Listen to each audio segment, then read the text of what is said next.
Saat matamu melirik, aku jadi suka padamu.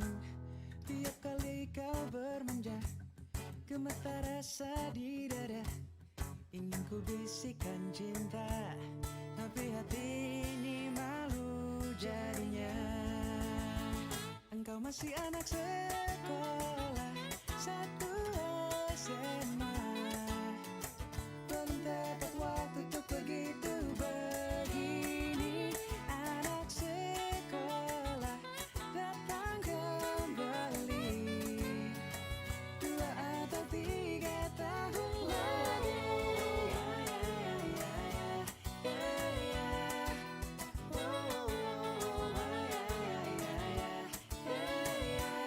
Bukan aku tak tertarik dengan kata rayuanmu.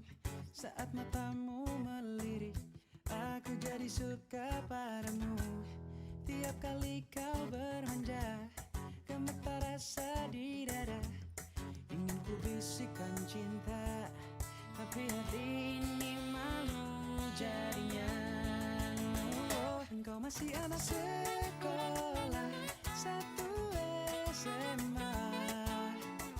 Belum tepat waktu untuk begitu begini. Anak sekolah datang kembali 2 atau 3 tahun lagi.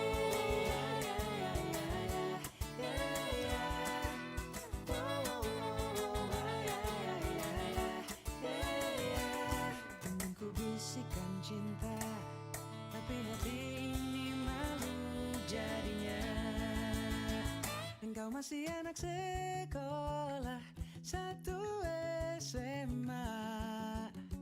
Belum tepat waktu untuk begitu begini. Anak sekolah.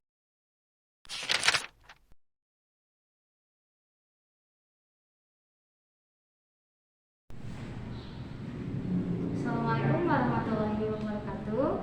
Alhamdulillahirrahmanirrahim. Pada kesempatan kali ini saya telah ditemani oleh narasumber kita. Beliau merupakan salah satu guru dari SMA Alaman ini. Boleh saya Bapak memperkenalkan diri sendiri? Terima kasih. Izin memperkenalkan diri. Perkenalkan, nama saya Sandi Rusyamsi SPDI. Dan kebetulan saya ini merupakan salah satu guru di SMA Almana Ciwidey. Saya merupakan guru PABP, Pendidikan Agama Islam dan Edukasi. Bapak, pada kesempatan kali ini saya ingin bertanya nih yang mengenai seputaran daring ya Pak ya. Iya. Mungkin untuk pertanyaan pertama itu dampak yang Bapak rasakan saat pandemi di proses belajar mengajar, bagaimana? Dampak pandemi terhadap proses belajar itu. Ya. Pandemi ini menurut saya itu cukup berdampak sekali terhadap pembelajaran. Malah saya sendiri itu suka khawatir karena adanya pandemi ini dapat mengurangi kualitas IQ atau pengetahuan para peserta didik.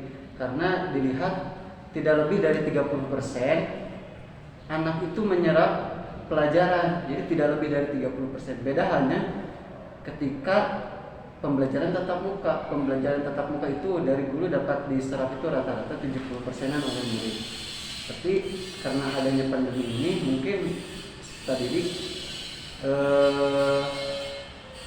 hanya dapat menyerap 30%. Itu untuk dampak negatifnya. Dan untuk dampak positifnya mungkin anak-anak dan guru dapat belajar menggunakan IT lebih dalam lagi, karena kan selama ini kita cukup agak buta gitu ya di Indonesia. Ya. Kalau di Jepang itu kalau sudah Android, mungkin di Indonesia baru handphone. Jadi itu. Nah, karena adanya pandemi ini, guru, murid dan staf-staf lainnya itu dituntut untuk tidak buta akan teknologi. Ya. Lalu metode yang digunakan Bapak dalam pembelajaran daring ini apa Pak? Metode yang saya gunakan mungkin metodenya itu melalui aplikasi-aplikasi. Oh, ya. Contohnya aplikasi WhatsApp lah, kalau di SMA Alumni Cudi itu yang digunakan melalui WhatsApp, dan metodenya itu berfokus pada siswa. Jadi siswa itu dituntut untuk aktif. Guru di saat pembelajaran itu hanya sebagai fasilitator saja, dan yang menggali lebih dalam lagi terhadap materi adalah murid itu sendiri. Sesuai dengan kurikulum 13 itu seperti itu Ya, juga ya Pak ya? tentu. Lebih memfokuskan ke murid dan guru hanya sebagai fasilitator gitu ya. Terus apakah ada kesulitan itu Pak dalam penjelasan aplikasinya itu Pak ke anak-anaknya, misalnya apakah anak-anak menghadapi kesulitan saat belajar daring atau bagaimana? Untuk ukuran SMA itu ada kesulitan, tapi tidak seperti hanya di anak SMP gitu. Di anak SMA itu kesulitan ada. Contohnya misalkan saya memberikan modul berbentuk PDF, tapi tidak kebuka oleh anak tersebut. Jadi, Pak nggak kebuka, boleh di SS. Jadi memberikan modul tapi harus di SS juga sama gurunya, di screenshot ya. Nah itu. Adapun juga kesulitan yang lainnya itu banyaknya siswa yang lost learning. Iya. Jadi banyak siswa dalam daring itu, saya itu dalam pembelajaran suka dipersenkan tiap pelajaran. Saya mengajar di kelas IPA 1 sampai IPA 6. Nah tiap pembelajaran saya absennya itu dipersenkan tiap kelas. Dan dari 36 siswa rata-rata per kelas itu hanya hadir 20 orangan atau sekitar 65%-an saja. Dan yang lainnya itu sekitar 10 orang sampai 8 orang itu banyak yang lost learning, nggak tahu kemana. Absen nggak ada, pengumpulan tugas pun nggak ada. Kendalanya itu banyak yang lost learning. Jadi, tapi untuk mengantisipasi hal tersebut, ya semalam ini suka ada guru kunjung, wali kelas mengunjungi rumah-rumah yang siswanya dianggap sudah lost learning, baru datang ke rumah. Lalu strategi yang Bapak lakukan selama daring ini agar bisa membuat murid memahami apa yang disampaikan itu bagaimana Pak? Itu kan tiap guru juga beda-beda ya. Iya. Kalau saya pribadi itu menggunakan metode saya sendiri. Pertama agar rajin absen seperti itu. Jadi persenan absen itu di persen-persen. Kemudian di akhir berterima kasih kepada yang hampir 100% supaya termotivasi, banyak kelas orang yang setia, kelas betul hiji misalnya. Seperti itu untuk absen. Dan untuk pemahamannya sendiri, saya itu suka membuat dialog interaktif di dalam kelas itu, karena menggunakan video menurut saya masih kurang efektif. Banyak keluhan kuota habis. Mau nyatat, suka saya juga nyatat dulu gitu ya, tapi banyak yang lupa nyatat wae tuh. Nah, untuk solusinya saya membuat tanya jawab di dalam grup WhatsApp. Jadi ketika pembelajaran selesai, tugasnya pun selesai, jadi tidak ada tugas PR. Tidak ada PR. Jadi selesai pada waktu itu. Misalkan sekarang materi tentang beriman kepada kitab Allah, nah di 5 pertanyaan misalkan, apa sih pengertian iman kepada Allah? Nah, siswa yang pertama menjawab itu adalah siswa yang memiliki nilai paling tinggi. Karena kalau yang ke bawahnya pasti kopi-kopi aja gitu dari yang. Oh iya, pasti itu. Tapi dari kopi-kopi itu juga jawabannya setidaknya anak juga membaca tentang itu apa pengertian beriman kepada kitab Allah. Jadi seperti itu untuk memberi pemahaman kalau saya. Lalu menurut Bapak ini, apakah lebih enak mengajar daring atau misalnya seperti biasa gitu Pak? Tentu saja kalau menurut saya mah lebih enak luring gitu, langsung tatap muka.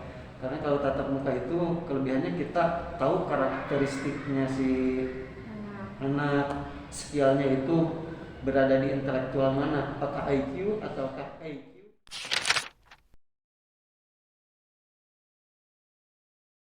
Assalamualaikum warahmatullahi wabarakatuh. Alhamdulillahirrahmanirrahim. Pada kesempatan kali ini saya telah ditemani oleh salah satu narasumber, yaitu salah satu guru dari SMP Darul Amanah Ciwidey. Boleh Bapak silakan untuk memperkenalkan diri. Assalamualaikum warahmatullahi wabarakatuh. Perkenalkan, nama saya Cecep Dia Setiawan. Saya guru mata pelajaran PPKN, Pendidikan Pancasila dan Kewarganegaraan. Mengajar saya di SMP Plus Darul Amanah Ciwidey dan juga di SMA Al Amanah Ciwidey. Terima kasih.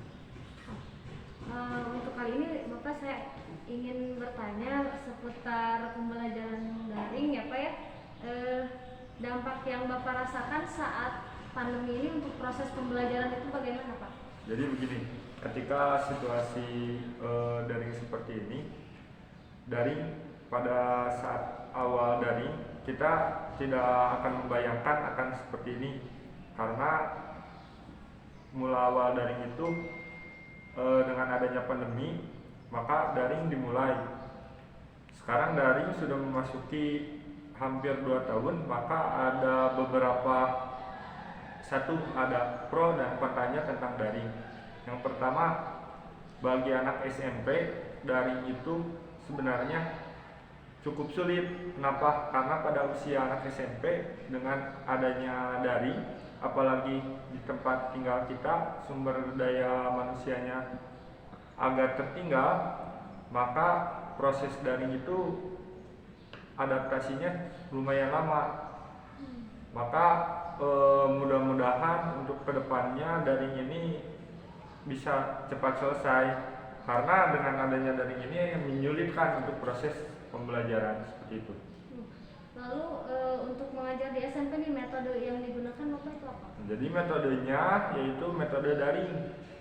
Berbagai varian metode yang dapat digunakan dengan memanfaatkan teknologi, antara lain dengan menggunakan Zoom, dengan menggunakan Google Classroom, dengan menggunakan via WhatsApp, dengan menggunakan lembar kerja peserta didik, dengan modul. Itu yang dapat digunakan di anak-anak SMP.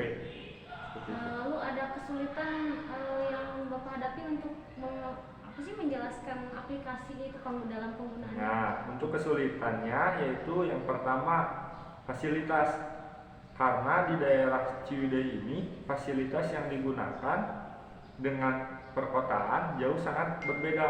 Fasilitas yang digunakan di daerah Ciwidey lumayan agak tertinggal. Yang pertama, sinyal susah. Yang kedua, pemanfaatan teknologinya kurang memahami. Dengan itu solusinya bagaimana? Kita banyak bersosialisasi dengan peserta didik, dengan orang tua peserta didik, seperti itu. Lalu kendala-kendala apa saja sih Pak yang dihadapi itu saat pembelajaran? Kendalanya yang pertama sinyal yang kurang bagus, yang kedua pemanfaatan teknologinya yang kurang bagus. Untuk sekarang kendalanya mungkin seperti itu. Lalu untuk strategi dalam pembelajaran nih Pak, agar membuat si anak tuh tidak malas untuk belajar. Nah, kalau untuk tingkatannya SMP, pembelajarannya harus menarik di bentuk sedemikian rupa untuk menarik si peserta didik, karena supaya tidak monoton. Beda tingkatannya dengan SMA. Kalau SMA sudah mandiri, tetapi kalau di SMP, kalau kita pembelajarannya monoton, maka si peserta didik tidak akan tertarik.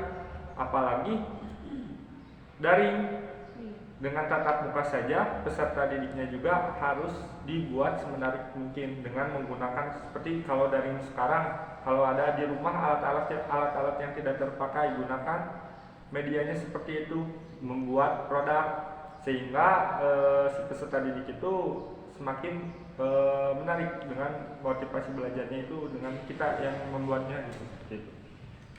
Lalu menurut Bapak nih lebih enak ke belajar luring atau daring Pak? Nah, untuk lebih enaknya pembelajaran luring atau daring, karena kalau sistemnya belajar enaknya luring. Kenapa luring? Karena kalau daring chemistry antara guru dengan murid